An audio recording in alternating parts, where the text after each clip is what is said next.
अनित्वमदम्बित्वम् अहिंसा क्षान्तिरार्जवम्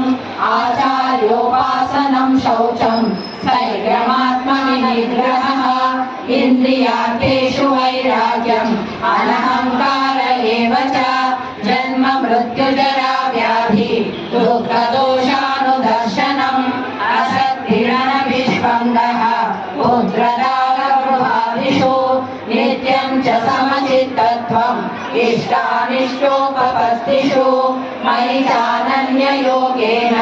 भक्तिरव्यभिचारिणी अनतिर्जत संसदि अध्यात्मज्ञानमित्यत्वम् तत्त्वज्ञानार्थदर्शनम् एतज्ज्ञानमिति प्रोक्तम् अज्ञानं यततोऽन्यथा ज्ञेयं यत्र प्रवक्ष्यामि यज्ञात्वामृतमश्नुते अनादिमत्